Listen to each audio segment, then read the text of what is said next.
തുടർ ചികിത്സയ്ക്കായി സുമനസ്സുകളുടെ കാരുണ്യം തേടുകയാണ് 32കാരനായ യുവാവ്. ദേശമംഗലം ഗ്രാമപഞ്ചായത്തിലെ 9ാം വാർഡിൽ പള്ളം സെന്ററിൽ താമസിക്കുന്ന ചുട്ടറമ്പിൽ വീട്ടിൽ സുഫൈലാണ് സുമനസ്സുകളുടെ സഹായം തേടുന്നത്.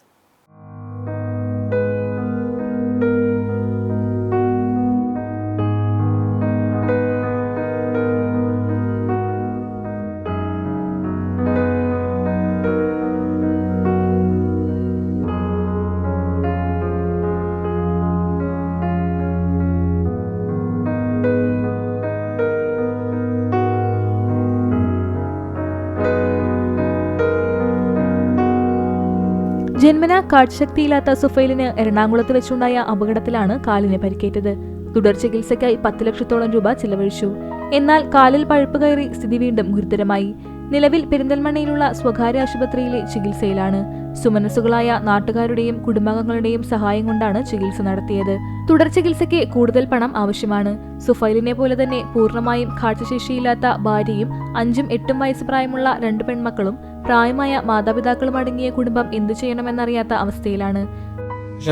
കമ്പി ഇട്ടപ്പോൾ ഭയങ്കര വേദനയായി വരും. ഞാൻ വീണ്ടും ആ കമ്പി ഊരി വേറെ ഹോസ്പിറ്റലിൽ പെരിന്തൽമണ്ണ അൽഷിഫ ഹോസ്പിറ്റലാണ് ഇപ്പോൾ കാണിക്കുന്നത്. അവിടുന്ന് കമ്പി ഊരി അങ്ങനെ കമ്പി ഊരിയപ്പോൾ ഇപ്പോൾ ഇൻസുലിൻ മാറിയിട്ടില്ല, അപ്പോഴും കിടപ്പിൽ തന്നെയാണ്.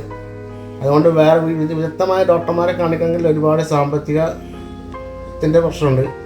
അത് കാരണം കൊണ്ടാണ് ഇങ്ങനെ കിടക്കുന്നത്. അപ്പോൾ അതുകൊണ്ട് ഞങ്ങളുടെ കുടുംബ പശ്ചാത്തലം, എനിക്കൊരു ഉമ്മയും അതുപോലെ ഒരു അനിയനുള്ളത്.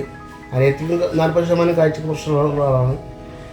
അങ്ങനെ ഇപ്പോൾ നാട്ടുകാരും കുടുംബക്കാരും എല്ലാവരും കൂടി സഹായിച്ചിട്ടാണ് ഞങ്ങളുടെ ജീവിതം കൊണ്ടുപോകുന്നത്. പിന്നെ സാമൂഹ്യ സുരക്ഷാ പെൻഷൻ അതുകൊണ്ട്. അപ്പോൾ അതുകൊണ്ട് വലിയ സാമ്പത്തിക സഹായം എല്ലാവരും നിന്നും പ്രതീക്ഷിക്കുന്നു. സുഫൈലിന്റെ തുടർ ചികിത്സകൾക്കായി വരുന്ന സാമ്പത്തിക ബാധ്യതയിലേക്ക് കരുണ പറ്റാത്ത സുമനസ്സുകളുടെ സഹായ സഹകരണം കാത്തിരിക്കുകയാണ് ഈ കുടുംബം.